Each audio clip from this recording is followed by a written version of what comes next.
Here we go. Coming up the steps here. Here's the living room. TV and the little table.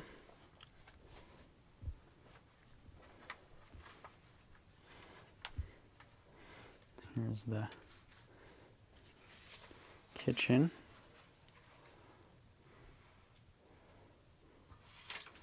And the couch.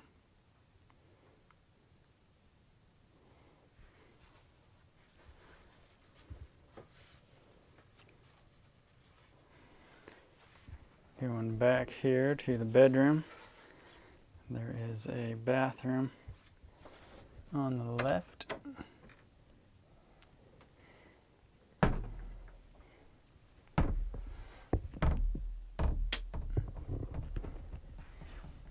The light switches.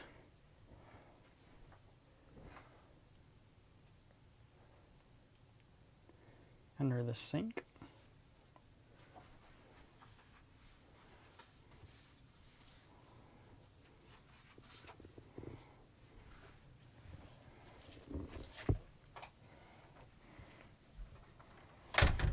Here is the master bedroom. This here has a little pop out right there. The king size bed.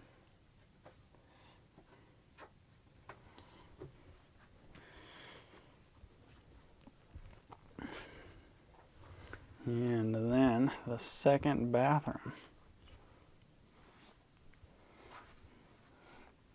Here's where the washer and dryer is.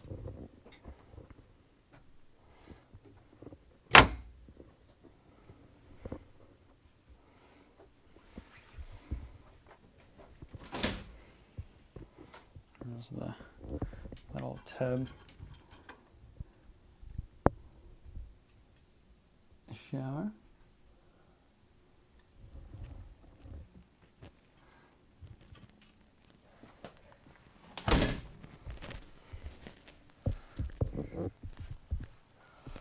Little sink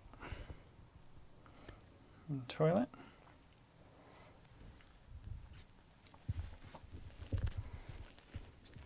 Here we are going back into the living room.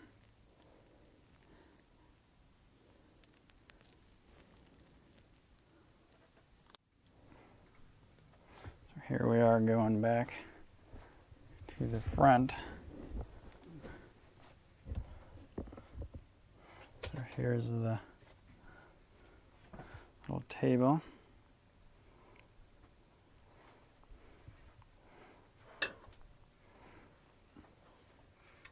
The table is also extendable. Oh, table's extendable. Pull it out when you have company visiting, gives you a little more room. Put it in for travel and to save space. Here's the front and the couch.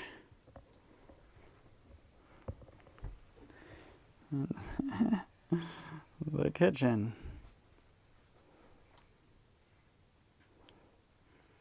And we have custom cabinets, which my friend Jim Mills made special pull-out. You know, all the cabinets to give it twice the storage that I had before. And that concludes the tour.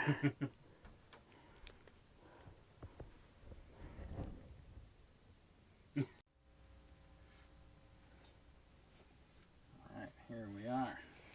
Okay, now we're going to go over the chassis functions when you turn the chassis battery on. This is everything that has to do with driving the unit. And we can turn it to the left and we can see the function of all these things. We have a backup camera. We got some bright lights behind us, so you can't really see the backup too well. And it has different modes here for left, right, and this is looking straight down at the hookup, so you check that. And then you can also get different, let's see, we'll get them here, different views where they're split. And you can get any 2 or any 3 or any 4 combinations all the way through this. And on off over here, there's also a remote control for this right underneath it here. So, starting the motor, turn it to the right. We have a warning here because we have low air. You have to wait until the wait start goes off. That means that it's got pressure in the fuel line. And then we can start it. Now if we let it run for about 4 minutes or so, this will come up to 120 pounds and the warning signal will go off. But that's your low air warning that's going on right there because we haven't run it in quite a while. Many of the gauges and other things are just typical of any truck or vehicle. You've got RPMs, mileage.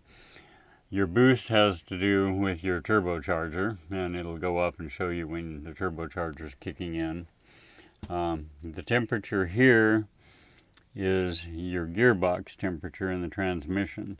Your temperature below it is the water temperature in the motor.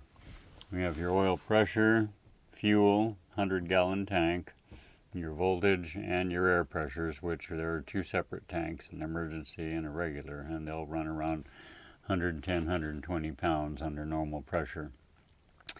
These over here, engine diagnostic, that has to do with what somebody would use that when they're testing things.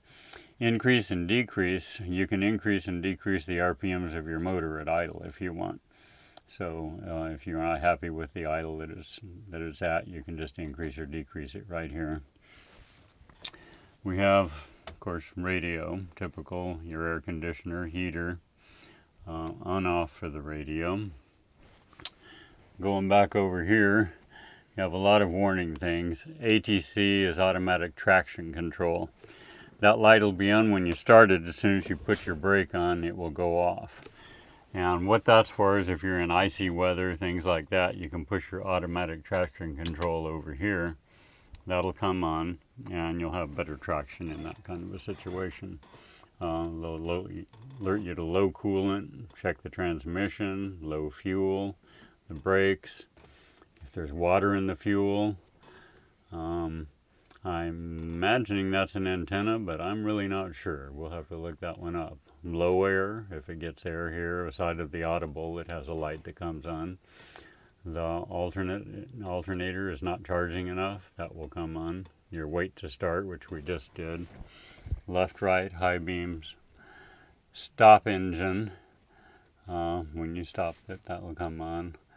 I'm not sure what the warning is, so we'll have to look at that. Check engine, if something would be wrong, you'd want to check your oil, something, see what's going on. This comes on when you activate your cruise control to let you know that it's on. And then your parking brake, which is your emergency brake over here.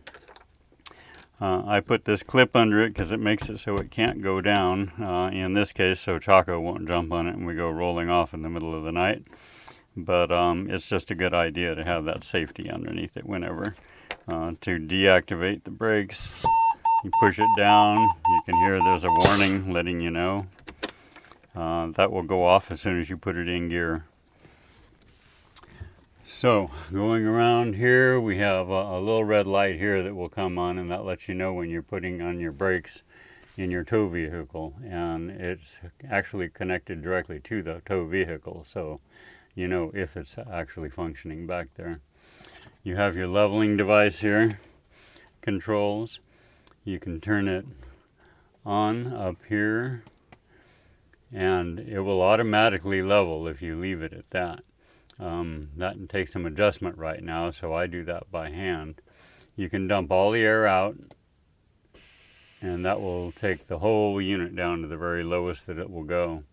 You can raise the entire unit here, and that'll take all of them up evenly.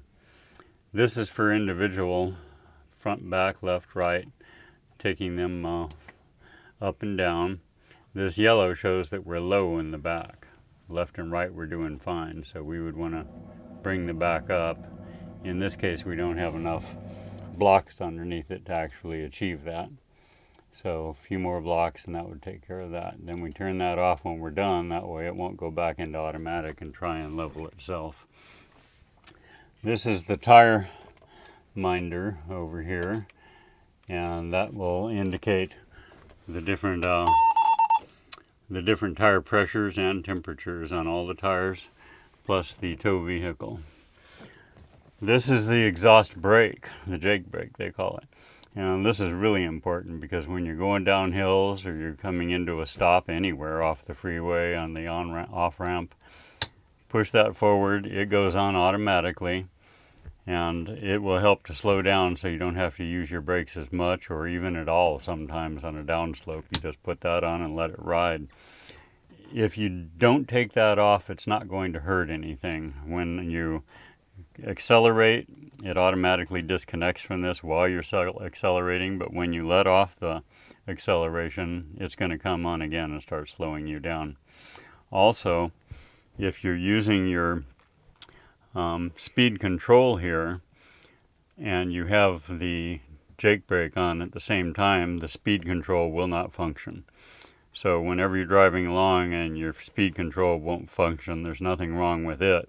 You want to check your Jake brake. The light will light here and let you know that the Jake brake is activated. So we leave that off. Pedal in and out, adjust your foot pedals in and out so that they can be comfortable for wherever you feel best driving. And the automatic traction control, we already went over there. Back here for a second, you have the lights, typical. Generator start, so you can start your generator and stop your generator right from the driver's seat. Battery boost is inoperative. That was something we can explain later. Side dock, that's your docking lights on the side. And that will turn those on, so if you're backing up somewhere and it's dark, you can see on both sides. Your automatic transmission, it's of course reverse neutral drive. You just push to get whatever you want, but you can also adjust. It'll tell you, it'll say 6 up here when you have it in drive. It's not in 6th gear, but it's telling you that it will shift all the way up to 6th gear. Down here you can shift your gears down if you're going uphill and you feel that it needs to go down one more, or going downhill and you want to downshift some and it doesn't do it on its own. You can control that here manually. It will pretty much take care of itself. It's been very rare I've ever even used this. The step cover will activate the floor over the step so that when you're driving, the passenger has a floor underneath them in the front. Fog lights we just put in and they are activated now. So we now have fog lights. The right hand shade, both shades you have right hand and left hand, and you can put your shades down when you're driving into the sun.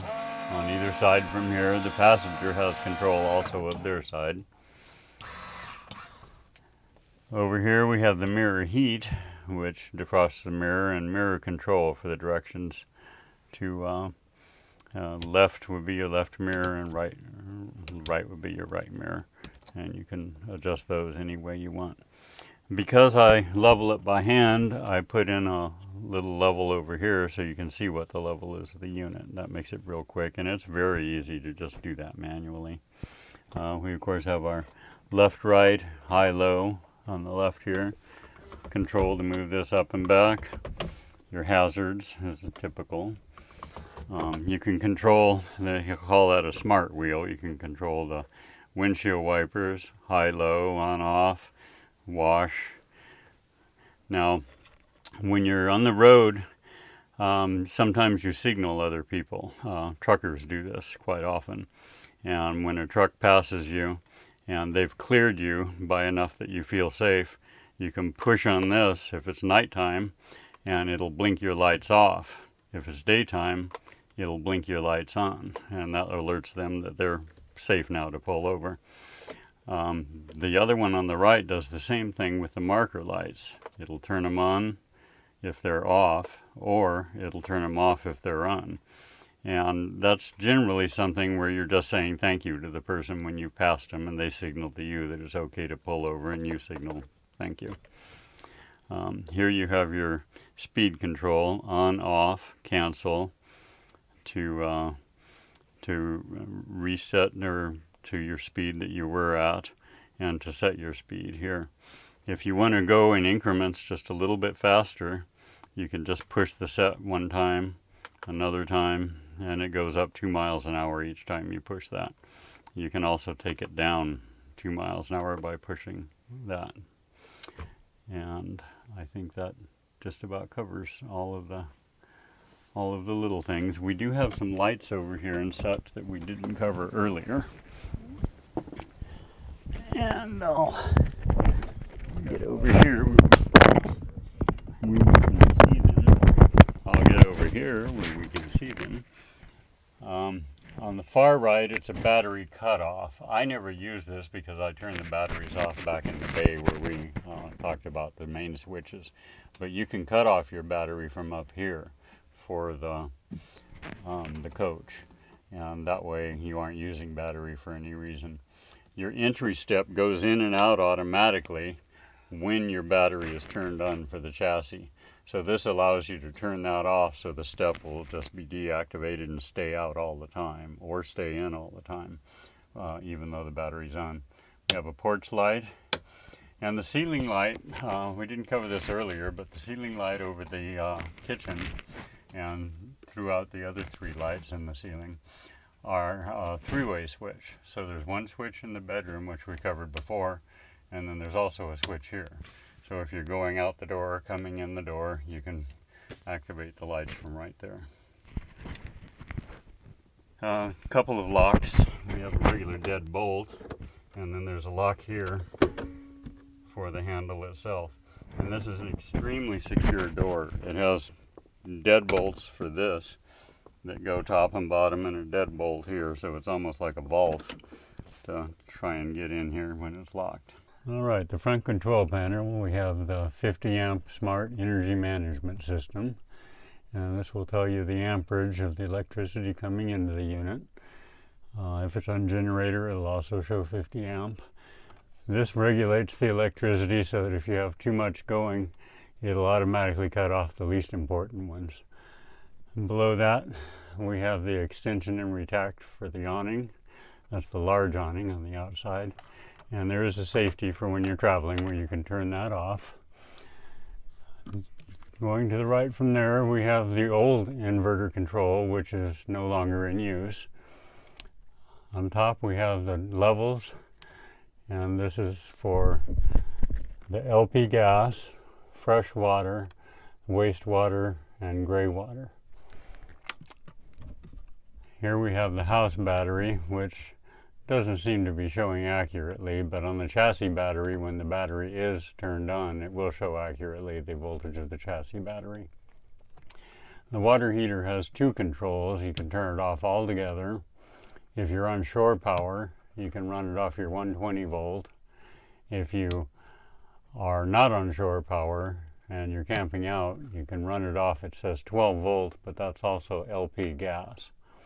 And that will heat your water. It'll also heat it faster and hotter than the electric. If for any reason you want a lot of hot water, take a longer shower, or filling the bathtub, you can turn them both on. It recommends that in the manual, so it won't do any harm to anything. But other than that, you would want to leave this one off when you're plugged into shore power. That way you're not using your LP gas. This is for a heating system, system heat it says. And that's for the water system outside where the dump system is and where the water comes into the unit. This you can turn on and it will automatically, in cold weather, when it gets down to 40 degrees or so, this light will come on and it activates the heater in the bay down there to keep things from freezing. These are your 2 slide outs, driver's side, passenger side. And they're automatic shut off when they reach their limit and coming in or out. Over here we have the temperature control. There's 2 zones. The zone number 1 is the rear zone that takes care of both bathrooms and the bedroom. Zone number 2 takes care of everything in front of that, living room, kitchen. Now, there are 4, I believe, different modes here. The first would be off there, of course. Then we have the fan only, and the air conditioner, a heat pump, and a furnace. Now when it's in fan only, or actually fan only or air conditioner or the heat pump, you can adjust the fan here from low to high or automatic. And then we'll turn it back down to off, and that will shut off again. There is a complete off here that you can shut the entire unit off if you want to be sure that everything's off for traveling or storage. And that completes the front control center. Here is the front temperature sensor for the heater. Zone 2. Zone 2. There's one in the back as well that we might find later. This is the entertainment center. At this time, the only thing that's hooked up the entertainment center is the dish system television. There's 2 parts to that, and that's the dish receiver and the antenna. To put the antenna up and activate it, we push the power button, and it will automatically go off. Okay, I guess we have to push and hold the power button. There we go. Power on, connecting to antenna. Now this takes a moment for it to do this. It will connect, and then it will scan the sky and find the 3 satellites and let you know if it's connected to all 3 or not. Not much you have to do to the receiver. Hold it to reset it if you need to reset it, and other than that, that's really pretty much it. These are all plugged in over here on a power strip.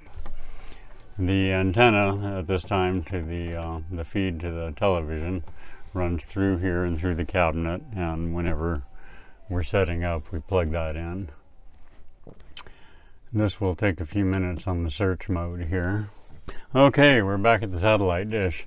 Now this is showing which of the 3 satellites you do have, and we are lacking the one with the asterisk next to it, the number 119 satellite, but we do have 2 of them that is located. Now, if you're just parked and you've located your satellites, you don't need to leave this on all the time. So you can take the power button and the select button, push them both at the same time, and it'll go off and not stow the satellite dish. And we'll turn it back on again. To turn it on, you have to hold it for a moment until it says on. And it's connecting to the satellite dish. Now it's saying that it's all ready, that everything's ready to go. Now when we want to travel, we put the powering off, press the on-off power again. When it says powering off in progress, then it's automatically hooking up to it, and it's going to stow it in the down position for travel. This is where I'll have my sound system set up. There's Choco the dog. Another option for the television is to get local television stations. You can do that by cranking up the regular television antenna that's on the roof here. It's a manual crank up, and you can change direction here from this knob right there. It's connected by a coax cable which runs up to the front there, and there's also a new coax cable that runs from the front here to a TV that's in the back bedroom. Here we are in the kitchen, and this is our reverse osmosis system, which has this little hole here that sometimes leaks water out when it gets backed up. And when that happens, then we come down here, and then what do we do down here? The blue valve on the top of the water tank, the pressure tank, you turn that to close it, and then leave it closed for 5 minutes or so, and then open it up again. Open up the valve, close that, then open up the valve on the RO system on the sink. Let any pressure out, close it back up, and then open the valve again. Then what's this red thing that's disconnected? Those were some extra hoses that are in there that just came with it in case that they were installing a dishwasher. So all 3 of those, there's 2 more back there. They're just extra hoses that are just laying in there in case you ever needed them for the dishwasher. And there's also electricity underneath there to plug in for the dishwasher. To access the CO2 system for making your water, we just pull out on this. You can get to the top valve here. No, I was trying to light it so you can see the top valve here. Okay, we'll cut that part out. And we'll open the valve, and then you can use your CO2 system to make carbonated water. We have 2 different LP gas detectors just in case there's ever a leak. One's located here at underneath the sink by the floor in the kitchen, and there's another one in the bedroom also. For refrigeration, we have a Norcold freezer here, refrigerator freezer. It has on and off for the power. It has different modes depending on whether you can have it in automatic, and it will automatically go. It's in AC right now because we have AC power. You can put it on AC only if for some reason you want that, not to be using any propane. Or you can put it on LP and run it on LP only when you're on the road or when you're camping out where there is no power. And we'll put it back on automatic, and that way it just automatically goes. You have your temperature control here. Number 9 is the coldest. We have it on 8 now. It will indicate right here, 1 cold, 9 coldest. And inside the refrigerator, as it is the panel freezer design, it has a drain down here, and this should be checked maybe once a month or so for water and empty that. Also, if it get a buildup of ice on the fins back there, then you can defrost the refrigerator freezer and it'll be more efficient. You wanted to mention the upgrade for the fan? We do have an upgrade for the refrigerator that I'll be installing in a few weeks. The control will be set here underneath the mirror, and it has 2 exhaust fans at the top so that when it's very hot it will keep the air moving through it rather than using just convection, and that makes it much more efficient for cooling in hot weather. We have the inlet for the central vac.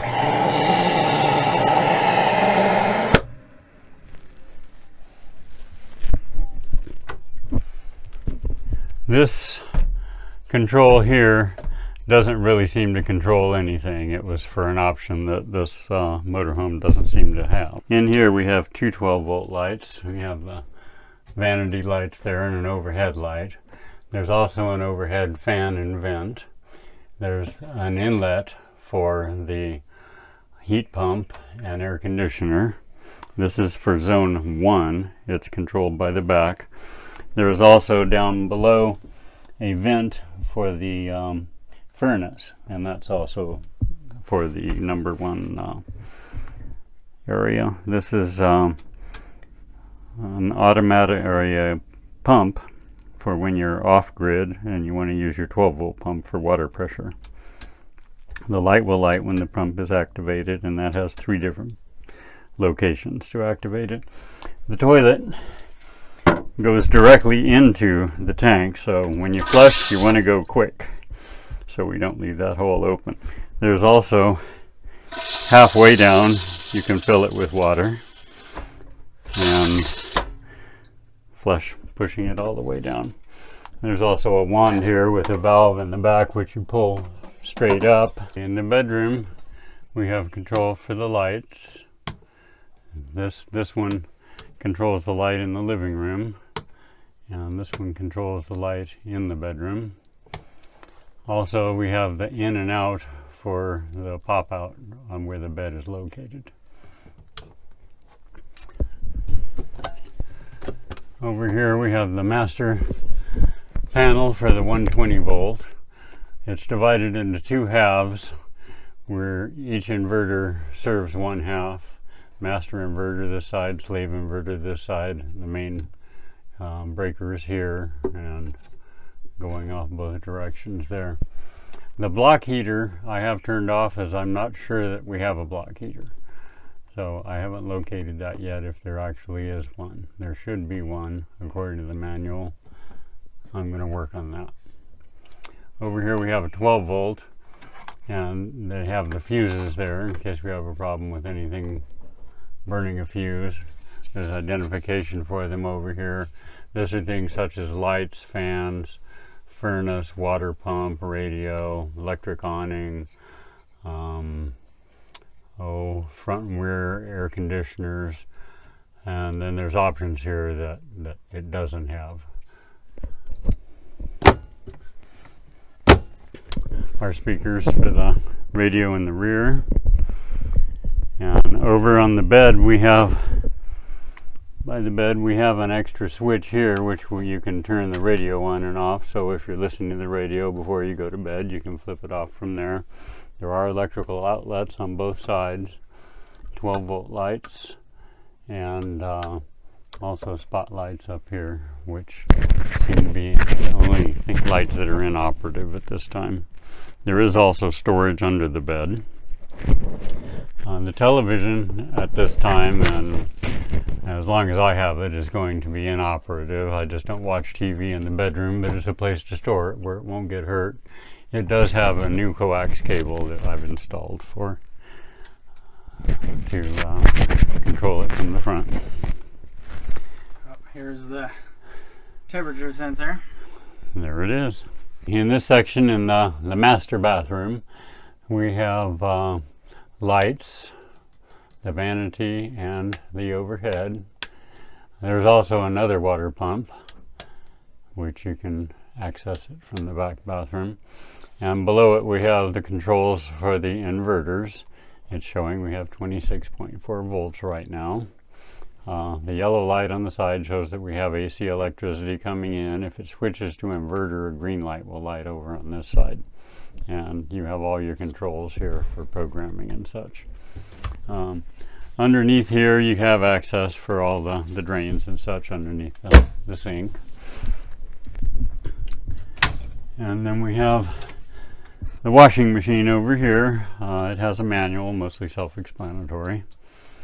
There is something in the manual that I've added that's for a special cleaning that's not shown in the manual that you should do at least every 6 months or more often if you're using it on a regular basis.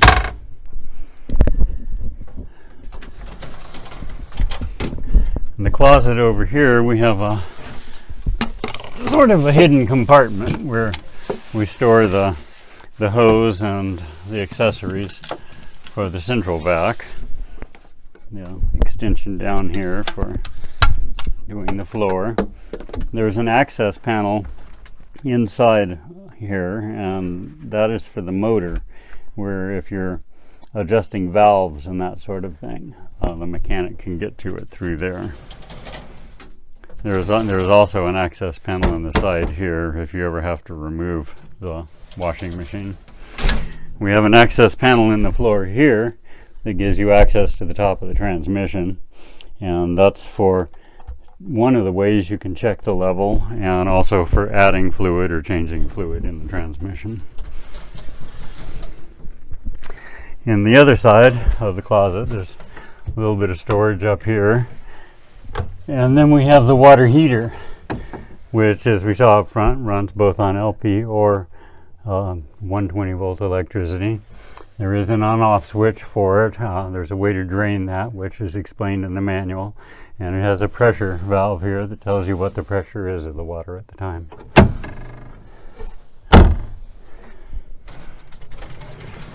There are also two lights inside of the closet here.